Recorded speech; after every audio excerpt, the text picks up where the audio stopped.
Raadiyoo Sagalee Oromooti. Raadiyoon Sagalee Oromoo torbanitti guyyaa 3 wixata, roobii fi sanbata galgala keessaa sa'a 7 haga 7 walakkaatti dambalii gabaabaa meetirbaandii 16 yookaan kiiloohertzii 17,850 irratti qophiilee isiniif dabarsu amma jalqaba.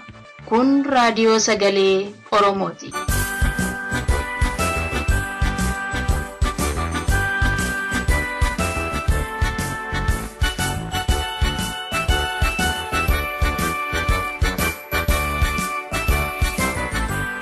Seenaa ganamaa, asxaa sabboonummaa, mallattoo eenyummaa, faajjii lammummaa.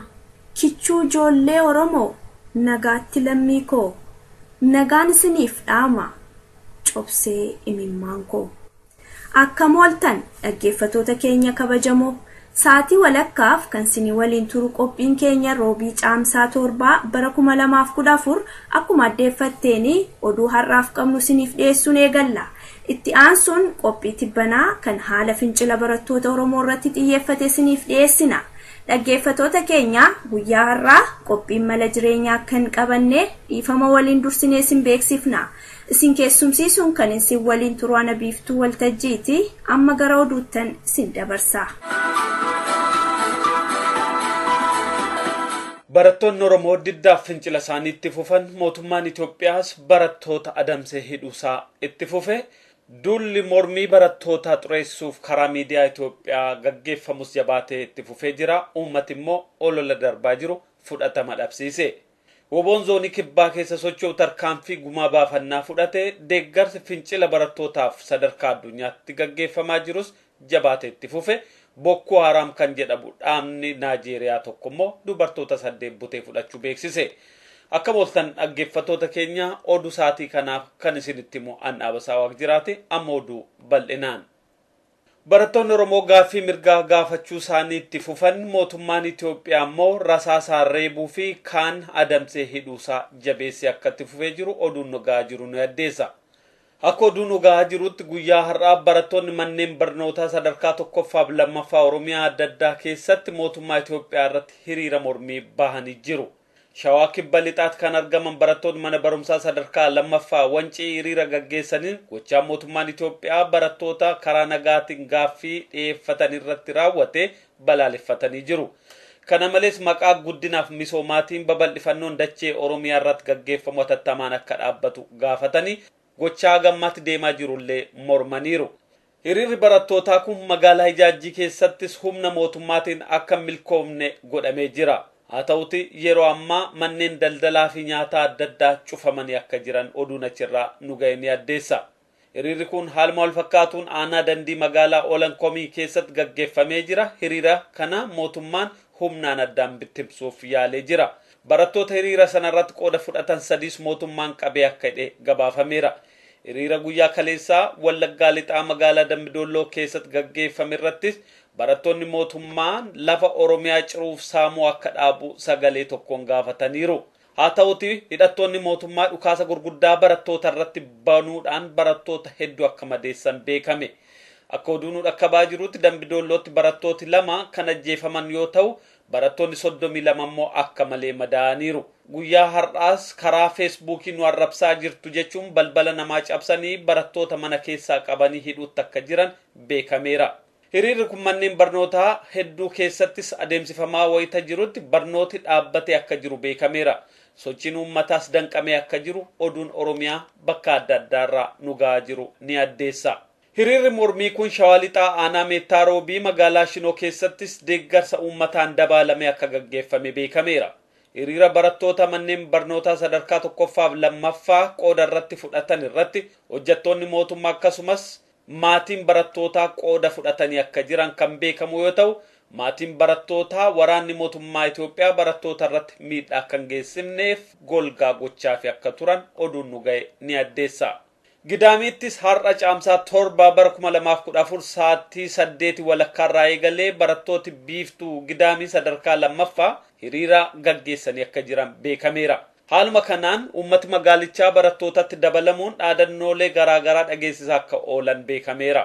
Dhaadannooleen guyyaa har'aa dhageessifamanis Oromiyaan haa bilisoomtu, barattoonni mana hidhaa jiran haa hiikaman, ajjechaan ilmaan Oromoo irraa dhaabbatu, gandi kusaayee kan Oromiyaati, kanaaf Beenishaangul Gumuz fudhachuu hin qabu, afaan Oromoo afaan saba bal'aa waan ta'eef afaan hojii biyyoolessaa haa ta'u, reebicha sodaa lafa teenya dabarsinee hin laannuuf kan kana fakkaatu kan dhageessifamaa ooledha. Kun kanaan otoo jiru hidhattooti mootummaa Itoophiyaa fi humnooti tikaa barattoota, barsiisotaa fi hojjettoota dhalootaan Oromoo ta'an jumlaan hidhuutti akka jiran beekame. Dhaabbanni Advocacy for Oromiyaa jedhamu ibsa baaseen akka beeksisetti barattoonni Oromoo 150 ta'an ajjeefamanii 1,000 ol immoo kan ta'an madoo ta'u 5,000tti kan herregaman bakka adda addaatti hidhamanii akka jiran ibseera. Mootummaan Itoophiyaa barattoota rifeensa guddifatan, kanneen gumii afaaniif aadaa keessa hojjetanii fi kanneen sabboonummaa qaban irratti xiyyeeffatee hidhaa jira kan jedhe Advocacy for Oromiyaan yeroo ammaatti kanneen hidhaman arguu fi dubbisuuf yaaliin godhame akka milkoofne beeksisee jira. Oduu har'a Jimmarraa nu dhaqqabeen immoo mootummaan Itoophiyaan barattoota hedduu fi barsiisota 10 qabee hidhuusaa mirkaneessee jira. Obbo Xaahir gaafatamaan kutaa injiinaringiif barsiisaa keemistirii kan ta'e Obbo Faayisaa Wadaajoo humnoota federaalaan qabamanii akka hidhaman kan nuuf ibsan maddeen keenya barattoota Oromoollee jumlaan hidhuun itti fufee akka jiru hubachiiseera. Guyyaa har'aas barattoota 3 mana barumsaa aanaa Dandii magaalaa Olonkomii keessaa qabamanii akka hidhaman oduun nu ga'e ni addeessa. Barattoonni kutaa 10 kunneen Gadaa Raggaasaa, Caalaa Taaddasaa fi Girmaa Taaddasaa akka ta'an oduun kun dabalee addeesseera. Gama biraatiin mootummaan Itoophiyaa mormii barattoota Oromoo maqaa balleessuuf olola deemsisaa jiru jabeessee itti fufuusaa odeessi Finfinneerraa nu ga'e addeesse. Akka oduu nu ga'eetti guyyaa har'aa magaalaa Ciroo keessatti walgayii waamame irratti hooggantoonni OPDO Master Pilaaniin Finfinnee guddinaaf kan yaadameedha jechuudhaan uummataaf ibsa kennaniiru. Uummati garuu kana barattootaaf maaliif dursitanii hin ibsine, magaalaan Finfinnee kan Oromiyaa taate otoo jirtu qaamni biraa akkamiin pilaanii itti baasaa fi kan kana fakkaatu hooggantoota OPDO gaafachaa akka oolan beekameera. Haaluma wal fakkaatuun gaaffiin barattootaa gaaffii dhugaa fi haqaa kan taanetti miidiyaan Oromiyaa kan OPDO'n gaggeeffamuu fi kan Itoophiyaa mootummaa Itoophiyaan gaggeeffamu olola tamsaasaa akka jiran maddeen keenya nu dhaamanii jiru. Oduu walqabateen abbaan duulaa fi gareensaa godina Shawaa Lixaa aanaalee akka Dirreen Cinnii fi Jibaat keessatti uummata walitti waamanii mari'achiisa akka jiran beekame. Gabaasaan amma nu ga'e akka addeessutti abbaan duulaa Gammadaa Shawaa Lixaa keessaa maadheffachuun waa'ee hiriira barattootaa fi miidhaalee lubbuu ilmaan Oromoo irra ga'eef deebii dheekkamsaan guutame kennaa jira. Akka odeessa nu ga'etti guyyaa har'aa aanaa Jibaat magaalaa Shananitti mana barumsaa sadarkaa lammaffaa keessatti waltajjii godhame irratti abbaa duulaa Asteer Maammoo fi bulchaan bulchiinsa godina Shawaa Lixaa argamuun haasaa taasisaniin gaaffilee jiraniif deebii dheekkamsaan guutame kennaa oolaniiru. Dhimma waa'ee kaartaa pilaanii Finfinnee irratti gaaffii ka'eef abbaan duulaa yoo deebisu gaaffiin gaafatamuun sirrii ta'ee argameera. Ta'us akkatti odeeffamuu fi shakkamu osoo hin taane lafa Oromoo homtuu namni tokko siqee kan fudhatu hin jiru jechuun deebisee jira. Sababni barbaachisummaa kaartaa kanaa garuu naannawaan Finfinnee kanneen akka Adaa, Bachoo fi kanneen biroollee lafa qonnaa xaafii mijataa ta'anii waan jiraniif haala ittiin teekinooloojii qonnaa irratti babal'isuu waggaatti yeroo 3 ol akka callaa argatuuf irratti hojjetamaa jira jechuudhaan deebii uummata kofalchiise kennee jira. Akka gabaasaan keenya nuuf ibsetti gaaffii uummata keessaa eenyummaa abbaa duulaa laalchisee dhiyaateefis abbaan duulaa an Oromoo qulqulluudha jedhee erga deebisee booda waa'ee gaaffii eenyummaa Muktaar Kadir irratti dhiyaateef immoo osoo asuma irratti dhaabne gaariidha jechuudhaan dheekkamsaan deebii kenne akka jiru beekameera. Mariin uummataa waliin godhames deebii dhugaarraa fagaatee waan guutameef uummati kolfaaf gungumaa akka ture beekameera. Oduu gama biraatiin nu dhaqqabeen hiriirri barattootaa irratti tarkaanfii fudhatame mormuun hiriira guddaa deemsisuuf akka jiru paartiin Madirak beeksise. Paartichi dhaamsa dabarseen akka beeksisetti gochaan mootummaan Itoophiyaa farra nagaaf diimokiraasii waan ta'eef lammiileen biyyattii gamtaadhaan ba'anii akka balaaleffatan waamicha godheera. Hiriira sanbata dhufu caamsaa 9 bara 2014 magaalaa Finfinneetti taasifamuuf karoorfame kanarratti hawaasni Oromoo naannoo sana jiru sabaaf sablammootii fi uummatoota Itoophiyaa gamtaadhaan ba'anii akka balaaleffatan paartiin Madirak waamicha godheera. Waraanni bilisummaa Oromoo godina Kibbaa keessa socho'u tarkaanfii caamsaa 6 bara 2014 ganama magaalaa Mooyyaalee keessatti fudhatee loltoota mootummaa Itoophiyaa 8 ajjeesee 7 madeessuu beeksise. Ibsa waraanaan nu ga'eerraa akka hubatamutti waraanni bilisummaa Oromoo zoonii Kibbaa weerara kaampii waraana mootummaa Itoophiyaa guddicha irratti fudhateen loltoota wayyaanee 8 ajjeesee 7 madeessuu beeksiseera. Waraanni bilisummaa Oromoo godina Kibbaa tarkaanfii qubsuma waraanaa mootummaa Itoophiyaa magaalaa Mooyyaalee irratti fudhate kanaan qawweelee AK-8 fi rasaasota hedduu akka booji'ellee beeksiseera. Tarkaanfiin kunis gumaa barattoota ba'uuf kan fudhatame ta'uu kan ibse ajajni waraana bilisummaa Oromoo godina Kibbaa tarkaanfii wal fakkaataallee jabaate akka itti fufu beeksiseera.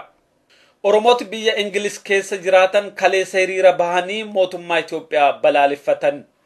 Hiriira magaalaa Manchester United fi London irratti Oromooti hedduun bahanii fincila diddaa gabrummaa barattoonni Oromoo keessaa itti jiranii fi deeggarsa qaban dhageessanii oolaniiru. Hiriira kan London kana dassuu duula ordofeera.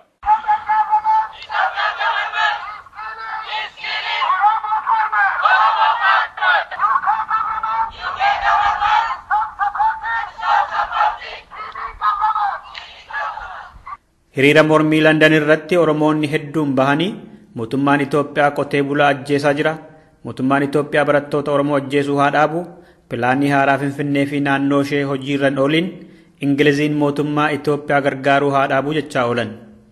Hiriira fuuldura caffee biyyattiitti bahame sanarraa kan qooda fudhatan obbo Taamiraat Hundechaa sababa bahanii fi akkas jedhan. Kampaanii fi Oromiyaa keessatti TPLF kan wayyaaneen uummata Oromoo barattoota Oromoo ajjeesaa waan jiraniif akkasumas immoo Finfinneen kanarra ballachuun qabdu Finfinneen lafa Oromooti jenneeti kana mormuudhaaf asitti warra qeerroo biyya jiru bira dhaabbachuudhaaf as gadi baanee biyya keenya dhageessisaa jira. Gaaffii mirgaa barattoonni Oromoo kaasaniif deebiin mootummaa Itoophiyaa kennee rasaasaa fi ajjeechaa waan ta'eef dhimma kana akka muummicha ministeeraa Ingilizii bira nuu ga'uudhaaf barreeffamaan dhiyeeffanneerraa jedhan Dr. Gizaa'uun. Barattoonni keenya gaaffii mirgaa kaasanii deebiin mootummaa sanaa immoo ajjeechaa fi ariisaa hidhaa ta'uusaa mormineeti kan nuyi dhiyeeffanne. Ministeera dhimma alaa deeskii Afrikaatti dhiyaata. Karaa sanatu muummicha ministeera biyya kanaatti dhiyaata jechuudha. Biyya keessatti qeerroon yeroo ammaa gaaffii kaasaa jiru gaaffii uummata Oromoo maraa waan ta'eef martinuu bakka jirutti callisuun qabu jette hiriira sanarratti kan qooda fudhatte Durbee Biliseen.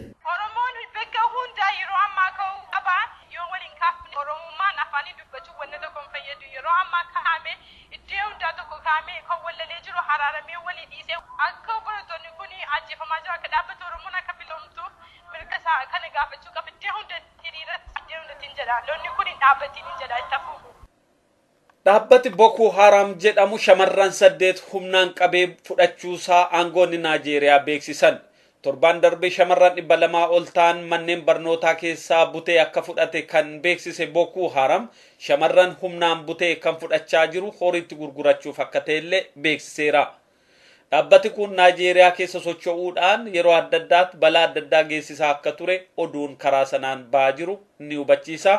Amma oduu saatii kanaaf qabnu kanuma gara qophii hafeettiin sin deebisa dhaggeeffattoota keenya.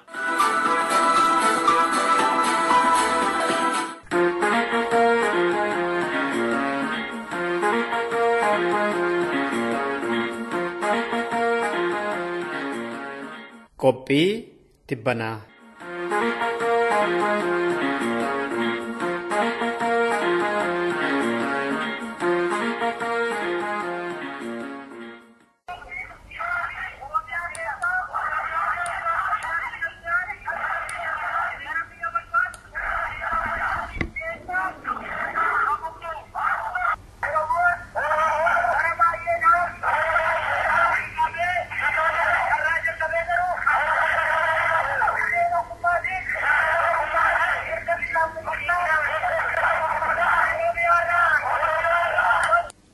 Namni yoo barate hamaa fi yaraa faayidaa fi miidhaa waan tokko halaalumatti dafee hubachuu danda'a.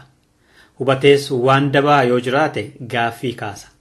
Kaasees akeekee falasaaf itti soquudhaaf tooftaaf tarsiimoo itti baasuu danda'a jedhama. Bara dukkanaa sana Akililuu Habtawaldifaa waa malee miti fakkaata. Oromoon barachuun qabuu kan jedhaniifi. Akkuma namni baratu lakkoofsaan ida'amaa deemeen humna ta'uun dabalaa deema. Cimuutu dhufa. Gaaffiin jiru akka deebii argatuuf ititanii gamnummaan itti deemuutu dhufa. Kanumaaf fakkaata fincila diddaa gabrummaatii kan jedhamu barattoonni Oromoo bara 2001 irraa kaasanii hanga bara kanaatti karaa nagaa adda durummaadhaan adeemsaa kan jiran. Gabroonfataadhaa kan jedhamu mootummaan Itoophiyaa tarkaanfii isaan irratti fudhatu hammaachaa deemus yerootii gara yerootti humni barattootaa cimaa har'a ga'e. Fincilli diddaa gabrummaa isaanii qotee bulaa, jiraatota magaalaa, poolisoota Oromoo ta'an, manguddoolee fi ijoollee qacalee hirmaachisaa akka jirutu himamaa jira. Yeroo ammaa fincilli diddaa gabrummaa dubbii kaartaa haaraa magaalaa Finfinnee fi naannoo ishee sababeeffatee ka'e akka abidda saafaa babal'ataa guutuu Oromiyaa waliin gahaa jira. Sabaa himaalee addunyaa irrattis mata duree oduu fi mariis ta'eera. Qophiin tibbanaa har'aas dhimma kanarratti xiyyeeffate. Barattootaa fi jiraatota biyya keessaa dhaaba siyaasaa tokko Oromoota biyya ambaa jiran kan Awurooppaa fi Ameerikaa dhimma kanarratti isaan dubbifneerra. Dursa haala Oromoo fi Oromiyaan keessa jiran hayya duree adda bilisummaa Oromoo Gadaa Darbe obbo Galaasaa Dilbootu gabaabsanii waa jedhu. Oromiyaa fi Oromoo irratti gooliitu deemaa jira amma. Gooliin deemaa jiru kun dachee keenya alagaatti hiramaa jira. Magaalota keenya dhuunfaa ofii jala galchuudhaan handhuura biyyattii baadiyyaa Oromoo irraa adda kutuuf yaalamaa jira. Adda kukkutuudhaan uummata lafa qubsuma walitti ejjee jiru tokko akka hin taane godhamaa jira.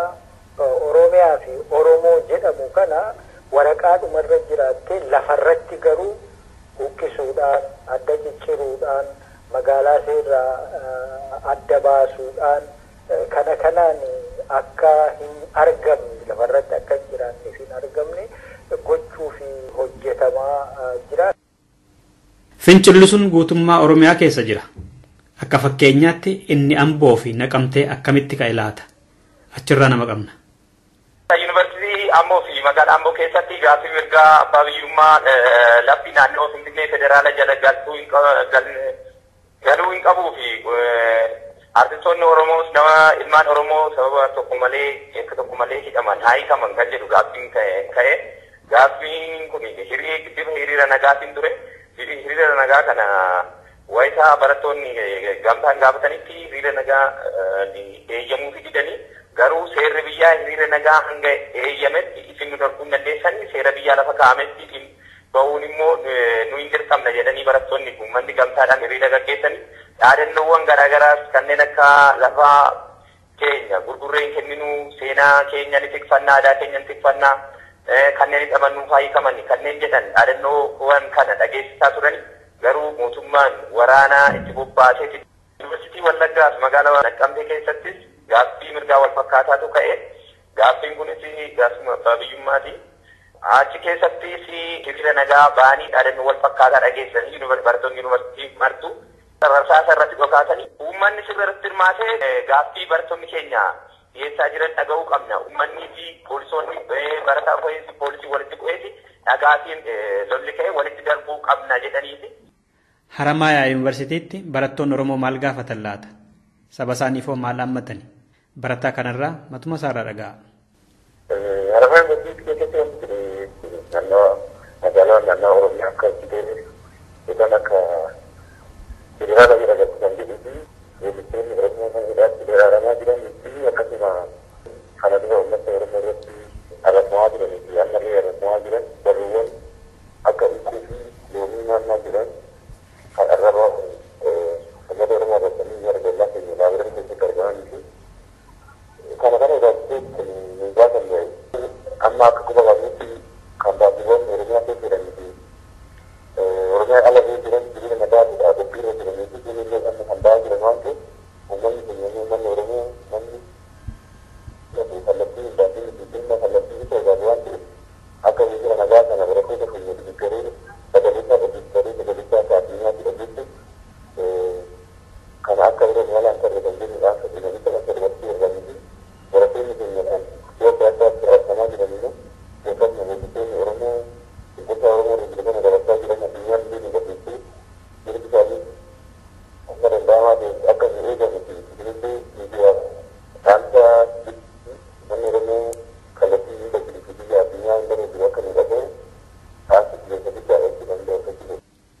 fincilli diddaa gabrummaati jedhame suni buraayyuuttoo maal fakkaata ture laata?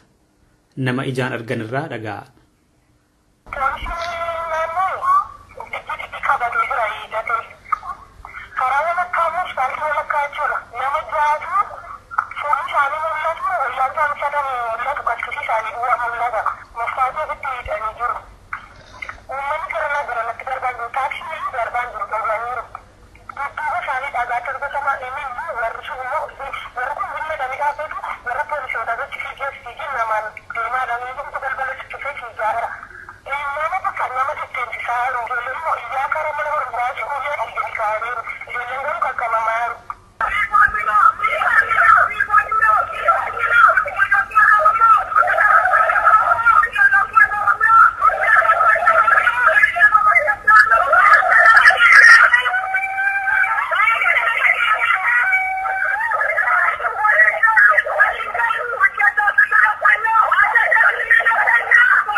Mootummaan Itoophiyaa akka jedhutti gaaffiin ka'aa jiru kan barattootaati miti, kan diinaati malee. Kanaaf deebiin barattootaa hoo maal laata? Yuunivarsiitiilee Finfinnee jiran keessaatii barattoota adda addaa dubbisneerra. Deebiin isaanii garuu tokkodha. Isaan keessaa deebii nama tokko caqasaa.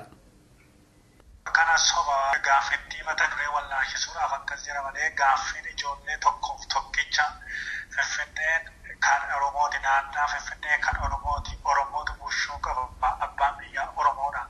Kanadha malee dhugaa kana ukkaamsuudhaaf jedhee kan inni xaxaa jiru haqarraa kan fagaate ta'uu hunduu beeka. Waan isaan jedhan kun hundi sobadha malamaa jirudha malee inni isaan jedhan sobanii ittiin ijoollee funaanuuf ijoollee kanaan dura gaaffii mirgaa gaafattu ittiin funaanuudhaaf mana isaan shira isaan xaxaa jiranidha ta'uusaadha malee kan hubachiisu. Nagaadha jedhee kan inni labsu nagaan tokkittiin hin jiru. Eessa yuqabsoon ijoolleen haala uqaaraan haala durirra caalaa hamma aarsaatti itti fufuudhaafidha kan ijoolleen kutattee kaate.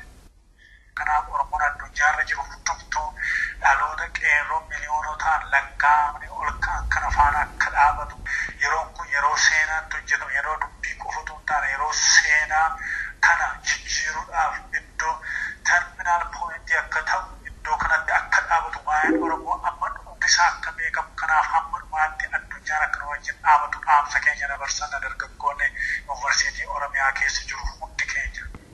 Dhaamsa barataa kana Oromoonni biyya alaa jiranoo akkamitti ilaalu jennee namoota Awurooppaa fi Ameerikaa jiraatan adda addaa dubbisneerra. Tokko tokko isaaniirra yaada isaanii dhaga'a ammas.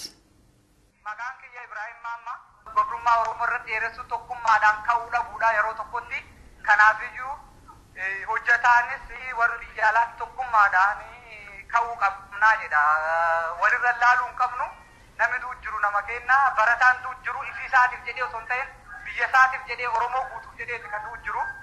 Kanaafiyyuu Oromoon biyya alaa jiru barbaachisutti qarshiillee haa ta'u bakka galee isaa immoo mootummoota addunyaa akka gargaarsa isaanii dhaaban godhuudha. Miidiyaa addunyaa biraa akka inni ga'u shoora guddaa taphachuu qaba kanarratti. Addunyaa gurguddaan waan sochii kana argee waan TPLF uummata irratti dalagu kan akka argu dalaguu qaba jedha. Akkuma jedhanii master planning master killing ta'ee kan Oromoo barattoota Oromoo ajjechaa fi karoora baasanii qophaa'an fakkaata. Lafti yeroo maraa lafa naannoo Oromiyaatti kan federaalaa kan ta'u naannoo Amaaramaa federaal hin taane biyya alaa kana keessatti biyya bilisa taate keessatti biyya mallaqni jiraatu biyya ofiin akka feetee dubbachuu dandeessu kana keessatti dhaabbanneetiin wal jajjabeessinee dhimma Oromoo irratti mari'achuu qabna. Warri biyya keessa jiru hacuuccaa keessa jira. Hiriira soobahan afaan qawweetiin deebi'a. Nuti ammoo asitti yeroo qabna beekumsa qabna. Dargaggoon keenya namni keenya baay'ee baratee jira. Faamiliin biyya alaa kana ijoollee ofii dhimma Oromootti akka baatu dhiibbaa godhuu qaba. Yoo hin ta'in baqataa gurraacha biraa taanee biyyuma kana keessatti haafuuf deemna.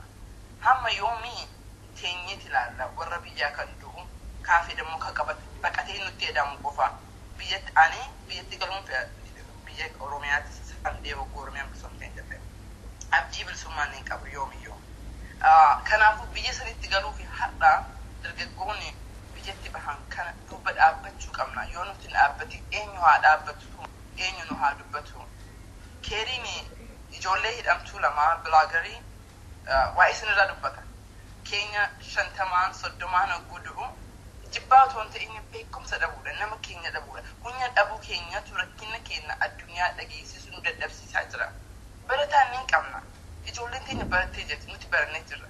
Laakiin organizing taane, organizer taane qofaa kan rakkina keenya hacuuccaa biyya Itoophiyaa keessa jiru kan halagatti himuu dandeenyu, kan mootummaa addunyaatti mul'isuu dandeenyu yoo organize taane qofa.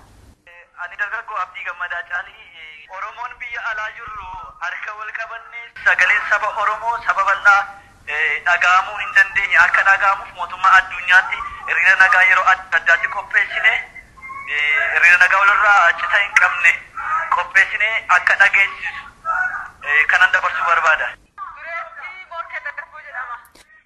Mootummaan wayyaanee qotee bultoota Oromoo ga'ee isaarraa buqqisanii barattoota Oromoo yuunivarsiitii adda addaa irratti manneen barnoota adda addaa irratti hidhaa ajjeesaa reeffa isaanii manni baadataa olii gadi hin deemaa jiru. Kana mootummaan addunyaa akka nu dhaga'u akkuma Oromoo biyyaa isaa iyyata isaa bakka jirutti iddoo iddootti bahee sagalee isaa dhageessisee uummata biyyarra dhumataa jiru. Kanaaf falli tokko akka barbaadamu mootummaan addunyaa mootummaa wayyaanee uummata Oromoo keessattuu barattoota qotee bulaa akka miidhaa irraan hin geenye akka dhaabbatu barattoonni akka mirgaa fi mirga isaaniitiif gaafataman akka hin ajjeefamne akka hin hidhamne kana akka nu dhaga'u bakka jirrutti Oromoon biyya alaa jiru kanas daamsa dabarfadhaan.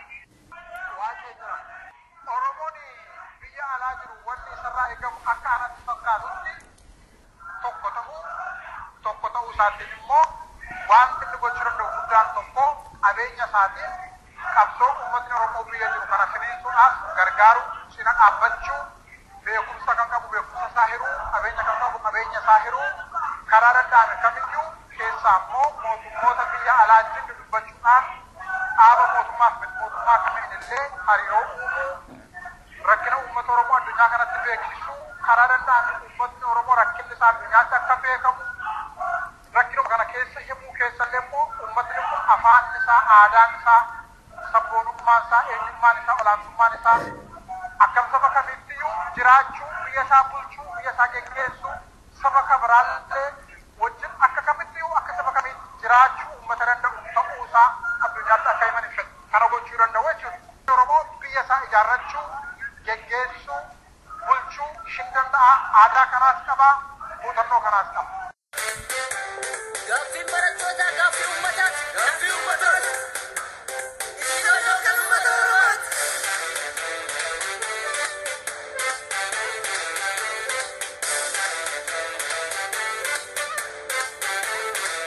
Ujummoo sadiimaa maalgoota diidaa asittuu waa dhalateera. Ujummoo sadiimaa maalgoota diidaa asittuu waa dhalateera. Ujummoo sadiimaa maalgoota diidaa asittuu waa dhalateera. Ujummoo sadiimaa maalgoota diidaa asittuu waa dhalateera. Ujummoo sadiimaa biyya kaakilee. Ujummoo sadiimaa guddittii finfinnee. Ujummoo sadiimaa dhugaan keenya jennaa. Ujummoo sadiimaa keessan miti jennee. Ujummoo sadiimaa bakka yaadde ga'uu. Ujummoo sadiimaa baaburaan kan fidduu. Ujummoo sadiimaa yeroo sitti mannu. Ujummoo sadiimaa sidaan nu dhageessu. Ujummoo sadiimaa keessa nu qubsiisu. Ujummoo sadiimaa keenyarraa nu dibdu. Ujummoo sadiimaa maalgoota diidaa asittuu waa dhalateera.